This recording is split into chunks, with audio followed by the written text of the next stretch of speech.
January 1994. Nelson Mandela at a party congress. Relaxed. Adored by his followers. Calm, dignified, the undisputed leader of the African National Congress. It's easy to forget that this is the man who endured 27 years in prison at the hands of successive South African governments, which were vilified throughout the world. Yet he appears to show no bitterness. Suffering can break you, can embitter you, can make you a ghastly and totally intolerable creature to have around. It can also make you more humane, more compassionate, more caring, more understanding. And the world did not make a mistake in identifying him as one of the greatest of those who were prisoners of conscience, because he had shown in his trial when he said there are some things which are so noble that one is prepared not only to live for them, but to die for them. And when the minute I think you give yourself for the sake of others, something happens in the chemistry of the body, of the soul. I greet you warmly in this, the year of liberation for all South Africans. We have thus characterized the year 1994 to express the deep-seated hope of all our people that this year all of us will at last achieve our emancipation. This year, a new birth will occur. He's probably the one leader in the world whose morality and leadership is completely unquestioned. In a context where you find that the whole world is sort of in some state of upheaval and change. South Africa is the one country where that change is very positive. And a lot of that change is symbolized through Nelson Mandela.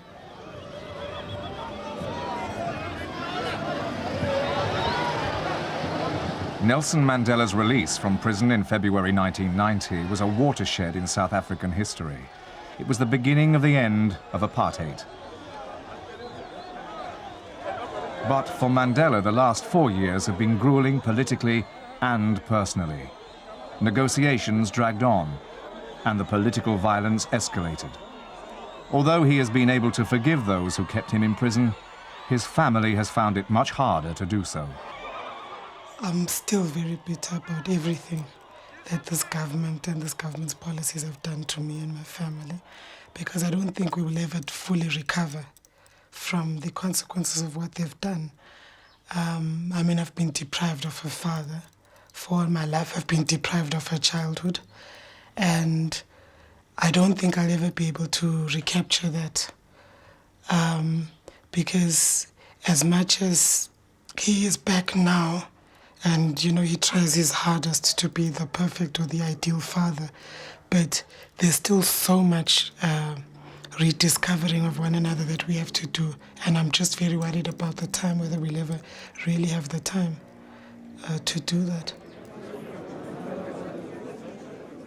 Mandela has had to sacrifice everything for the struggle, including his family.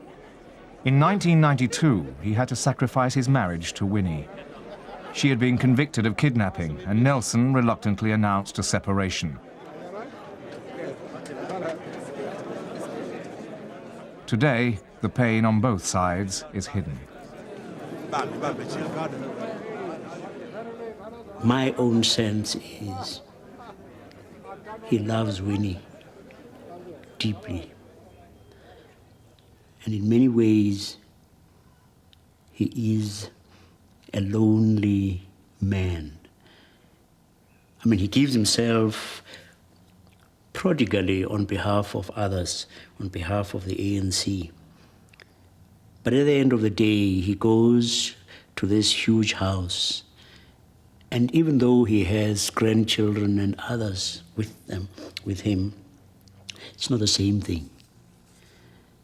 And he was sustained, I think, in prison in part, and in very large part, by his relationship with her. And I have hoped fondly that there would be a rehabilitation of Winnie, and that somewhere down the line there would be a reconciliation.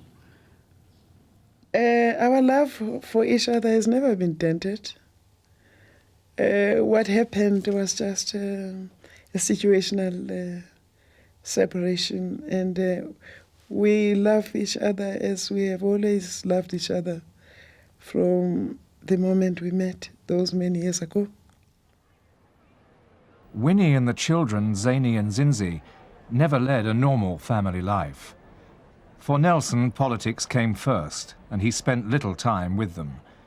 In 1963, he was tried for sabotage and planning a violent revolution. He was sentenced to life imprisonment.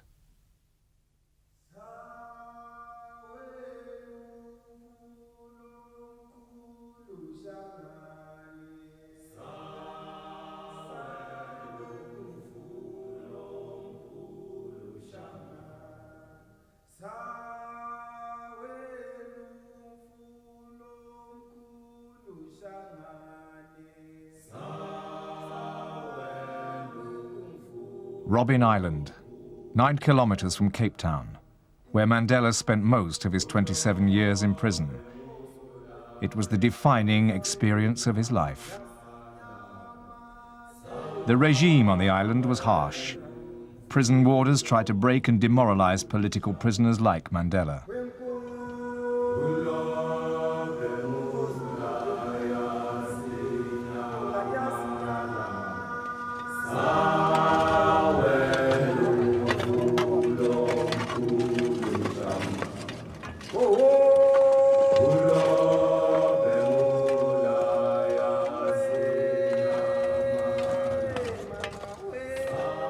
We were compelled to work with pick and shovel, and you really had to work hard. And then also they would do very insulting things, deliberately to humiliate and to demoralize people. And then of course, very abusive. The warders used the most vicious racist abuse continuously.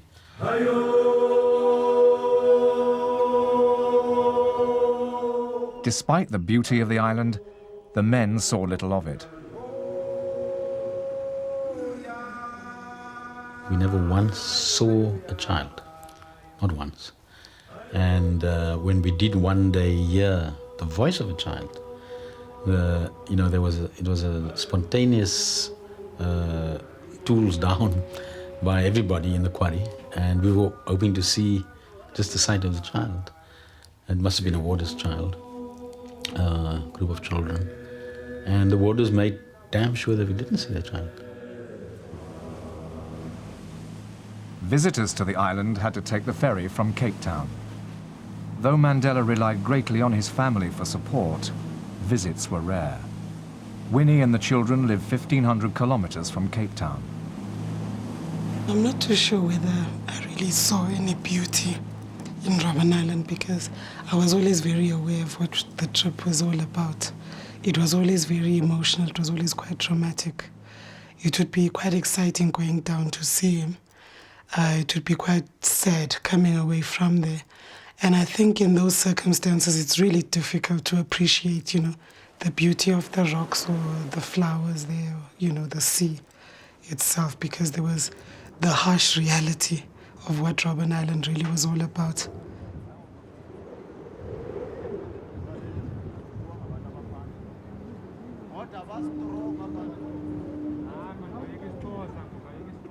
Prisoners were not allowed visits by their children. Zinzi had to wait until her father had been imprisoned 10 years before she met him for the first time. I'd always been very aware of him as I was growing up because people always spoke about him and they were always in great awe of him. So I was quite apprehensive because I just felt like I was meeting some kind of demigod.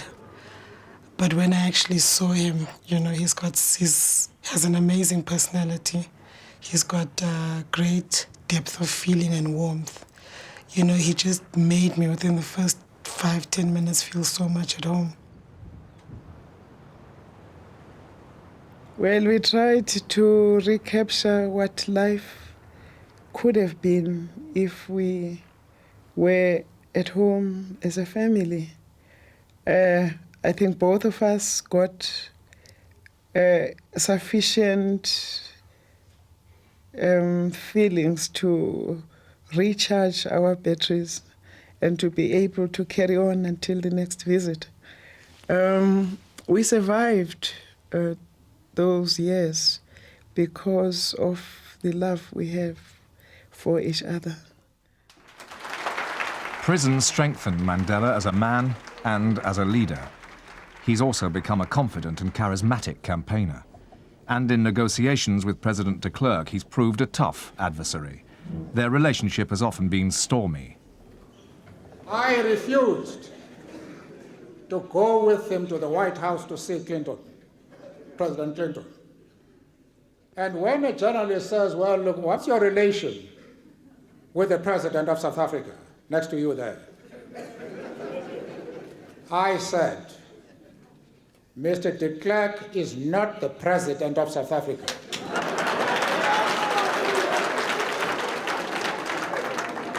He is the President of the whites.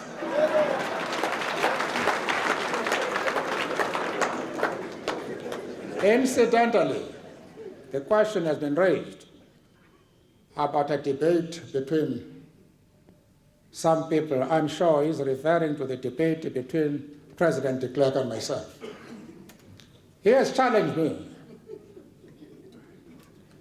And I said to him, I am not going to have a schoolboy debate.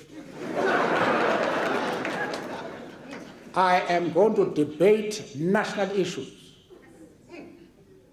And I say one of us will emerge from that debate badly bruised. It will not be me.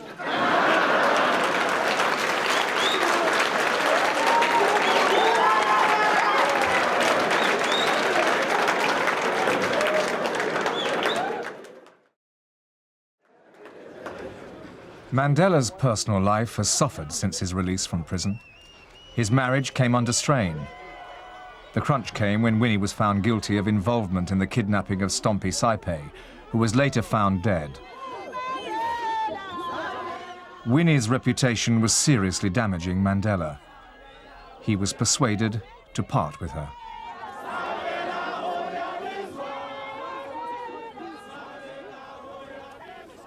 I think he came out of prison guilty, feeling guilty about what Winnie and his children had to endure. And he was determined to do everything to try and repair that damage and nurse the injured. And I think he resisted any breakup.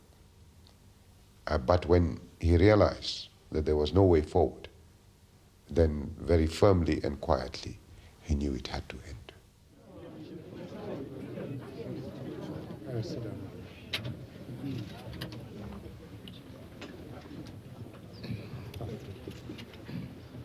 My love for her remains undiminished. However, in view of the tensions that have arisen owing to differences between ourselves in a number of issues in recent months, we have mutually agreed that a separation would be best for each one of us. It was too much for him to handle the question of a wife who was to be charged for more murders and whose name had been dragged in so much mud. He couldn't deal with that. And that was a situation it wasn't of his making. He found himself having had to make choices. And if you lead a country that has great expectations of you, what do? He had given up his family for 27 years. What would it have really meant? I suppose they convinced him in that regard. What would it have meant to at least give it up if it was going to stand in his way of assuming the leadership of his people?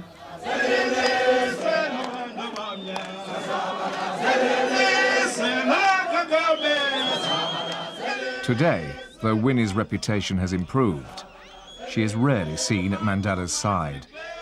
They have been separated for 2 years, but could there still be a reconciliation? Bishop Tutu. When I have spoken with him about this, he wouldn't want to do anything, I suspect, that would be detrimental to the party, detrimental to the cause. But my sense, my intuition is he really would give his back teeth to be reconciled with her again. Exit, declare exit. Exit, declare exit.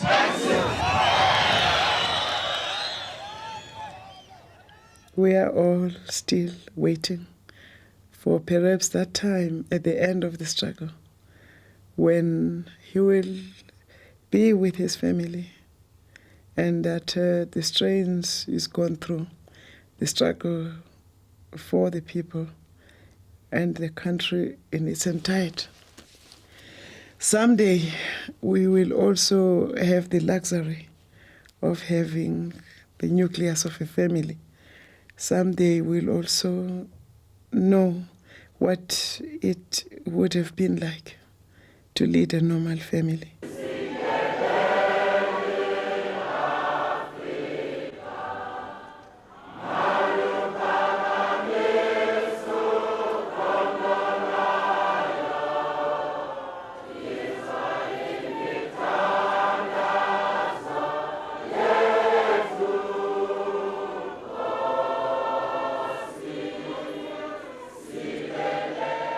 Ivory Park squatter camp, outside Johannesburg, home to 200,000 people, like Lydia Nantako.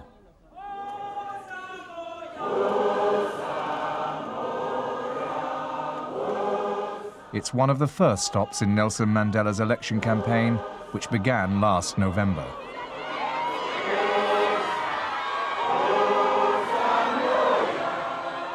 "8 million people in South Africa are squatters. That's a fifth of the population. The people who live here are militant, and Mandela must address their high expectations.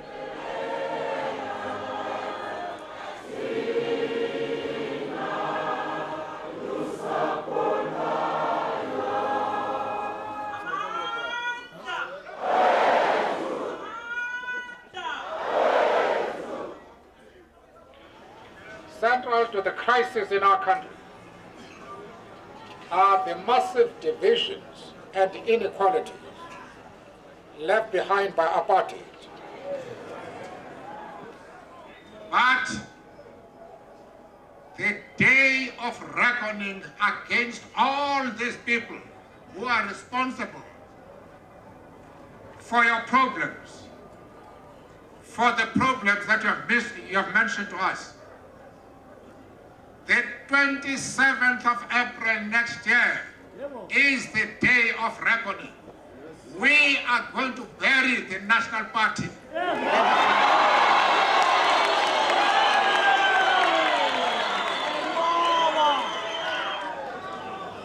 Ke a bona ka mokgwa ba tlileng ka bongata ka teng ke a bona gore ba batla gore e be president.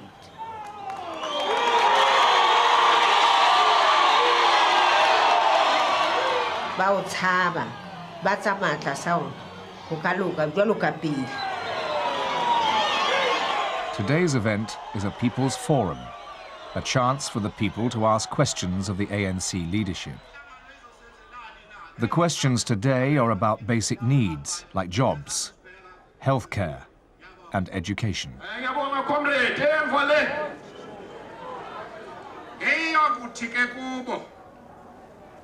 Sifuna imali eyaneleyo yokubana silungise zonke ezi zinto kuba sifuna abantwana bethu baye esikolweni bafunde mahala. Umzala ngamnye xa ngamsanga umntana wakhe esikolweni afakwe entyaba.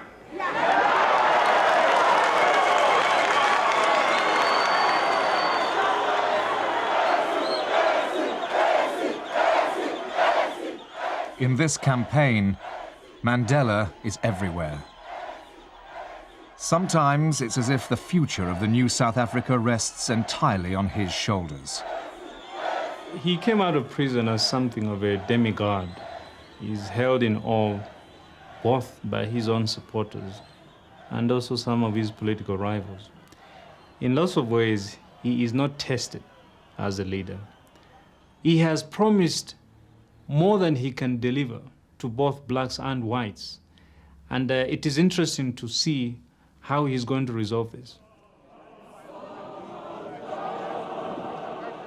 Mandela's next campaign stop, a few hours after addressing militant squatters in Ivory Park, is a fundraising dinner for the white business community in Pretoria.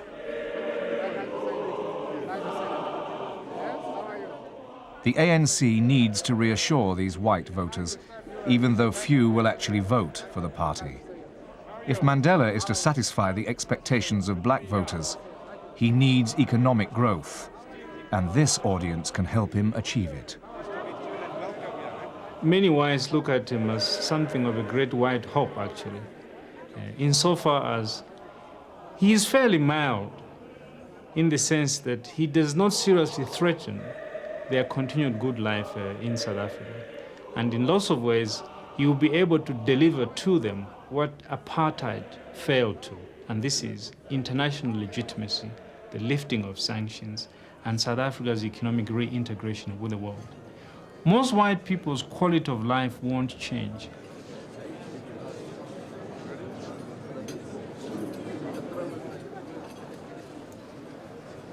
We are very much aware of the concerns of the minority.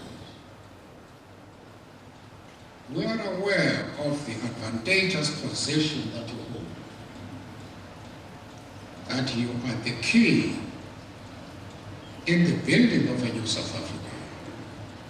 You have nothing to fear from a government of the African National Congress. I thank you.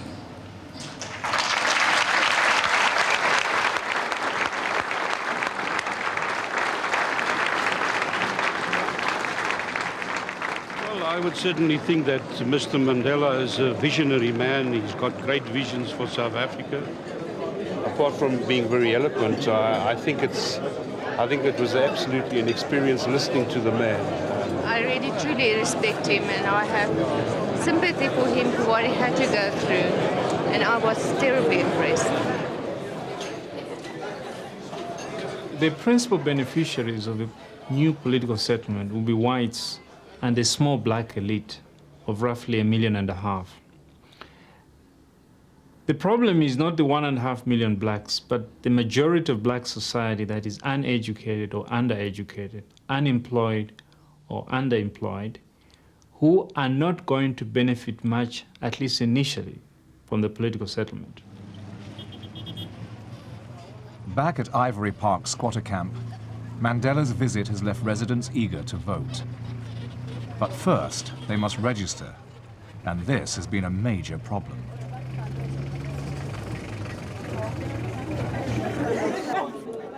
The registration system has been overwhelmed, unable to cope with a strain of 15 million people desperate to vote for the first time, like Anna Makupa. Indaba yokuvota siyajabulela mhlawumbe ngoba zonke izinto sizothola imisebenzi funa nokuthi uMandela sakhele njengoba sithembisile ukuthi uzwakhe.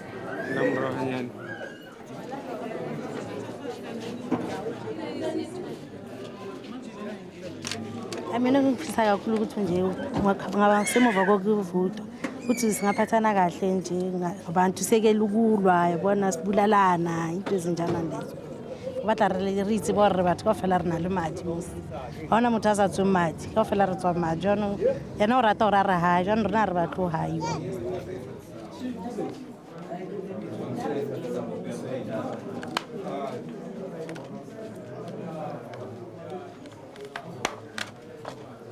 Often people's expectations are portrayed as totally unrealistic and really ridiculous. And I take great exception to that because if you look at what people's expectations are, you go to Ivory Park or some of the places that you visited and you ask people what do they want of Nelson Mandela when he's the president. And they tell you they want a house, they would like electricity in their house, they would like a tap with running water, they would like a toilet with waterborne sewage, they would like to see the garbage removed on the street. So people's expectations are quite modest, in fact shockingly modest, I think. In the great effort to create a new society and a new nation, we dare not fail.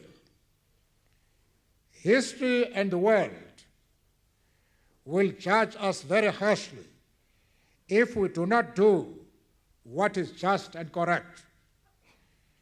We will not have a second chance. I wish this conference success. January 1994, the ANC's special conference debates the party's reconstruction and development program.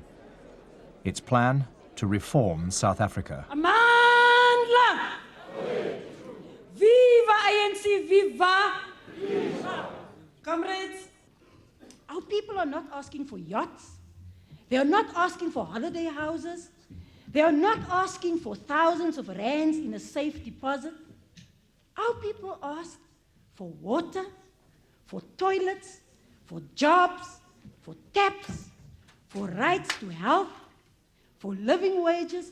Those are the things that our people expect of us. And we have no business. In fact, we have no desire to begin to entertain any notions of scaling down those expectations.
Transkei, where Mandela was born and raised. There's no tradition of democracy here, and many people have little idea of what voting actually involves. Ubihambe uthathe iphepha le vote ozovota ngalo. Uhambe uyawujonga. Kula ndawo inekhaka nevili neflag ufike apho umakishe uex wakho. Mandela's sister, Mabel, who still lives here, attends a voter education session in the village. Ex wakho adinge ulithathe eli phepha usawugqibula. She says her brother first became interested in politics as a teenager. Yenze into ba la ex wakho umbhalileyo angatyobhi kwenye indawo. Kuba wesifundisa ngendlela yokuhlala kabuhlungu. Esifundisa ngendlela yoba masifunde. Kodwa wethetha ubhuti ngelizwe elizayo, ilizwe elifuneka silifumene. Nansi indlela nje wayeyifaka ngayo singayazi thina uba ipolitics eso. Mandela's childhood was spent in the village of Kunu, where he herded cattle and sheep. But his family was better off than most. His father was a chief. He spent his later childhood living in the royal compound at Mkukezweni, where he enjoyed listening to village elders talking about the past. His ancestors had owned land until the British and the Boers came to the area.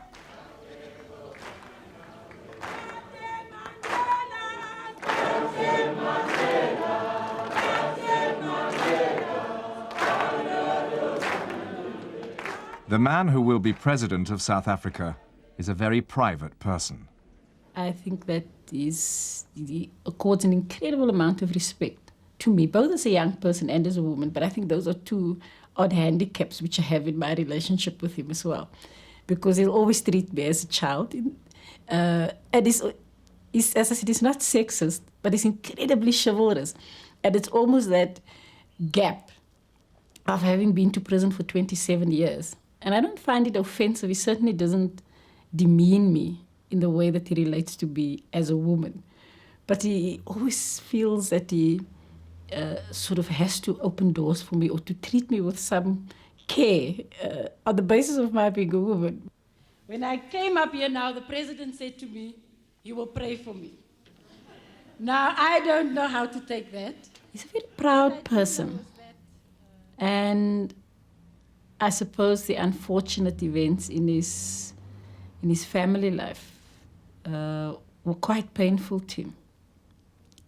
Because he actually cares a lot about family. I was just saying this morning, I had breakfast with him on Sunday.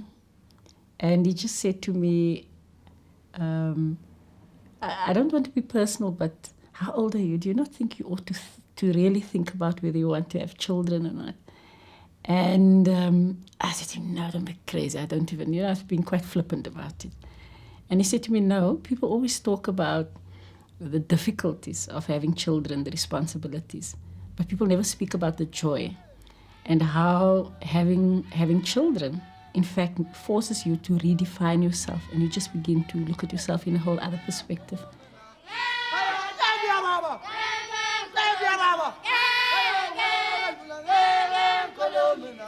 It's so ironic that we were actually closer when he was in prison than now, because at least we were guaranteed, 2 visits a month when you would be able to see him.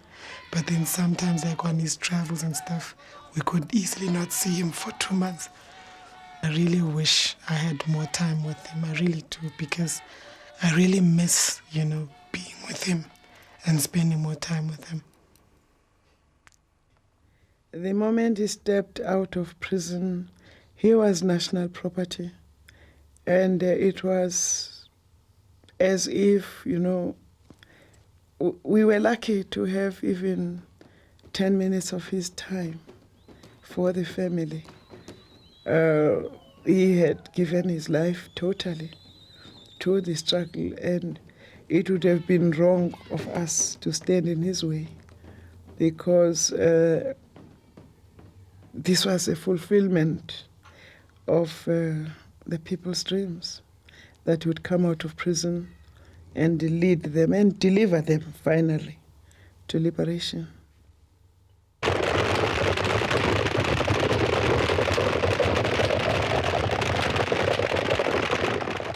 Despite hopes that Nelson Mandela's release from prison might herald a new era of peace, It's been the most violent period in modern South African history. The Bishu massacre, when the army in Ciskei fired on a peaceful crowd, was one of the worst single incidents. Mandela has proved unable to stop the bloodshed. The violence has reached a point where the question as to whether it is endemic is a valid question. In fact, the question has become a larger one for me. It is whether South Africa is going to go on to be a violence-ridden society, or whether it will be possible to construct South Africa as a peaceful society. A major factor has been the way the government, at the height of the struggle, sought to turn black against black and fomented groups, particularly through military intelligence, to black groups as forces and surrogates that they could use against us in the democratic movement. And one such force is Inkatha in Natal. Inkatha's leader, Chief Buthelezi, has become the primary obstacle to peace in South Africa. In meeting after meeting, Mandela has sought to appease him, but he has failed. And Buthelezi remains a wild card, promising South Africans yet more blood and tears. Inkatha has turned Natal into a war zone. In the last 8 years, 12,000 people have been killed here in clashes between Inkatha and ANC supporters.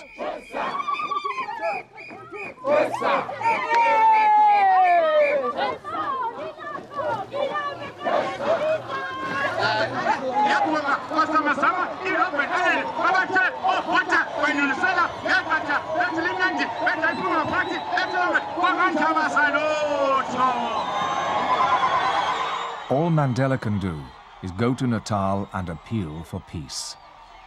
This is the ANC's first rally at eSekhawini Township, where more than 100 people have been killed in factional fighting. Mandela comes to reclaim the township for the ANC. Previous rallies have been cancelled after threats from Inkatha.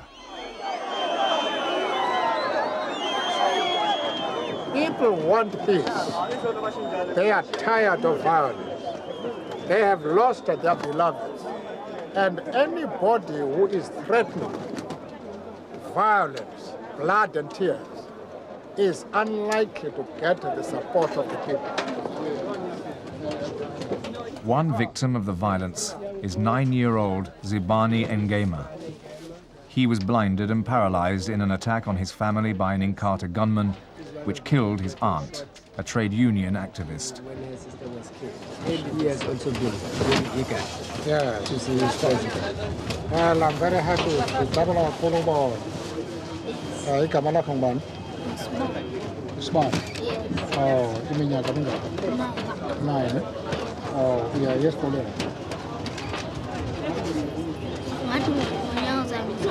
Oh, no,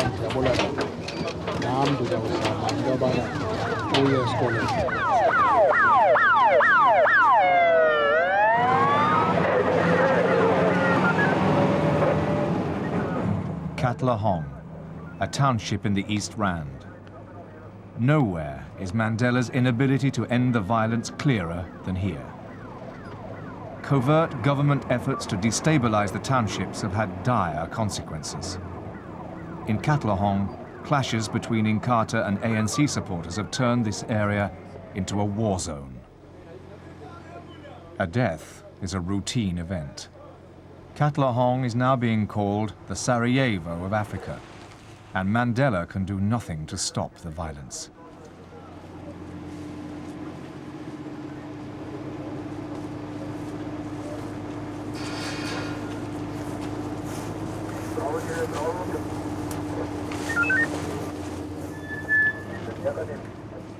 It's the mounting death toll in the townships that prompts Mandela on the campaign trail to launch his bitterest attack on President de Klerk.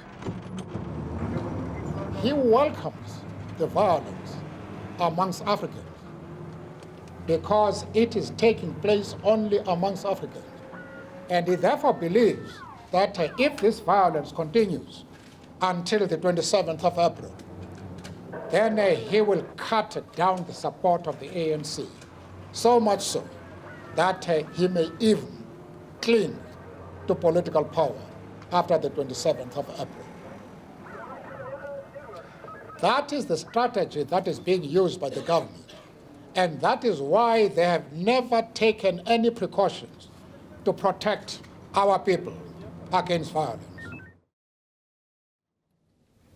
Why should a government which professes to be a government of Christians decide to use murder as a method of rising to political power?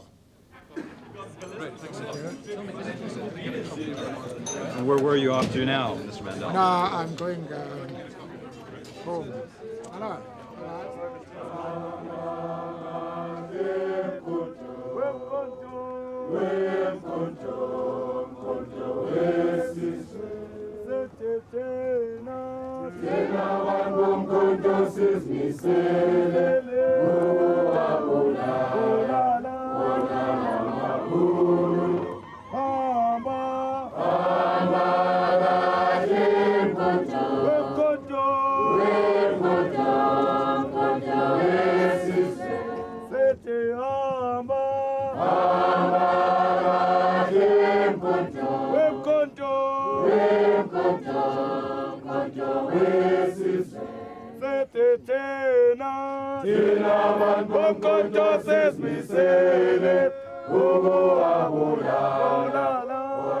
In Katlehong, another funeral. Mankani Gwaza, an ANC activist, is buried by his friends and family. One more death, and one more family torn apart by the political violence which has racked South Africa for more than 40 years.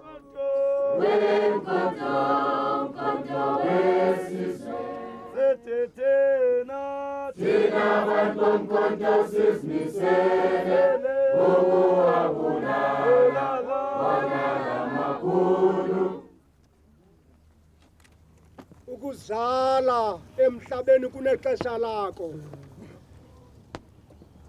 Ukuphila emhlabeni kunexesha lakho.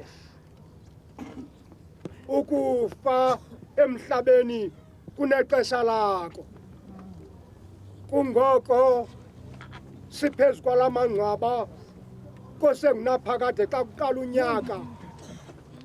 Mandela has failed so far to rid his country of apartheid's legacy of violence and hatred. But he has tried to promote a mood of forgiveness in the new South Africa.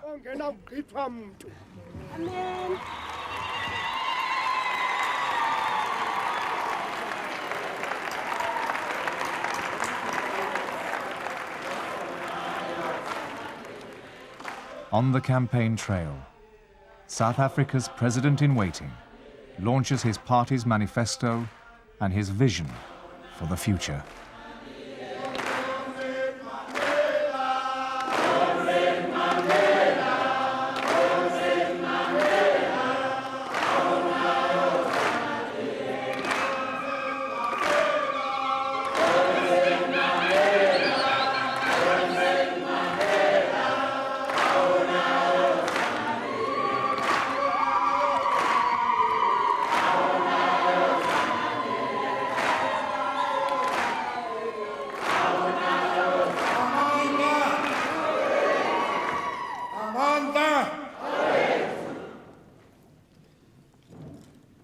There are those who would like us to believe that the past does not exist, that decades of apartheid rule have suddenly disappeared. But the economic and social devastation of apartheid remains. Our country is in a mess. Do you regret apartheid? Yes, I did say so. I said, we are sorry for the mistakes of the past and for the mistakes due to apartheid. And what is important now is to look at how we can repair it as fast as possible. And that is why not only I'm grateful for the fact that we could settle the political and constitutional differences through negotiations, bringing about the new constitution, but that we have also decided that we have to work together in the process of socio-economic reconstruction, which will hopefully lead to the repair that is necessary as far as the mistakes of the past is concerned.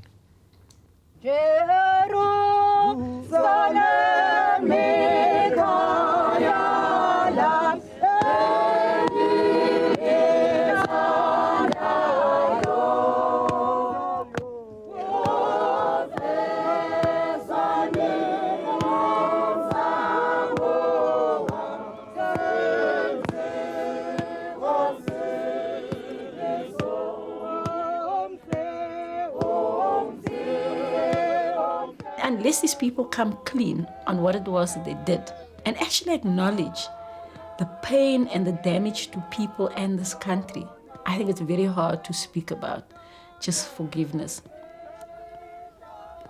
I think it's important that we must remember our past in this country. I think it's important to act as a beacon to those of us who will become the new custodians of our people's future. That we must remember, in the same way that people remember the Holocaust, we must never forget what happened under apartheid, so that nobody will ever take a public office in this country and actually get away with anything which vaguely resembles apartheid. At last, the day is arriving when we can all vote for a government of our choice.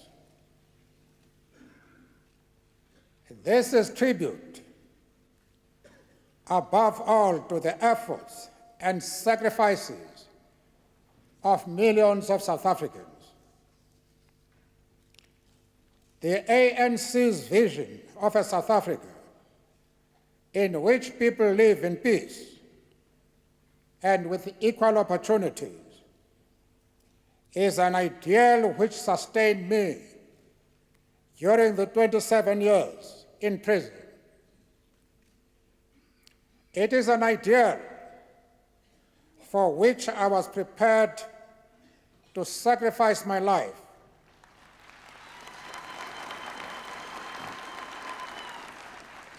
Now is the time. Let God bless Africa. I thank you.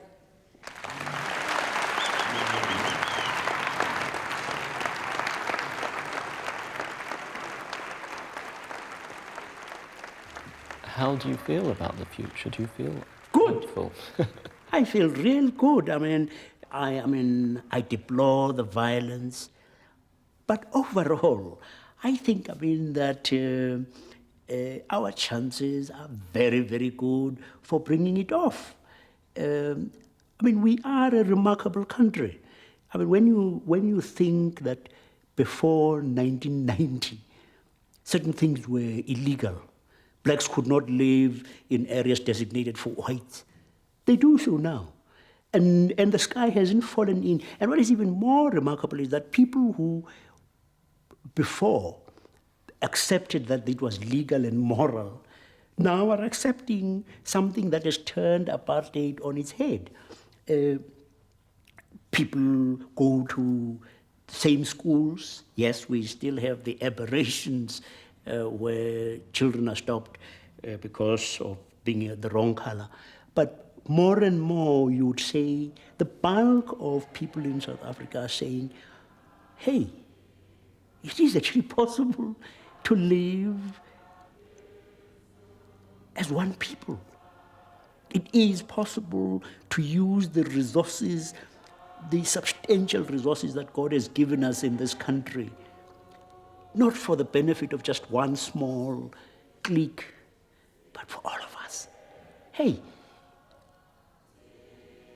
why were we so stupid for so long?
to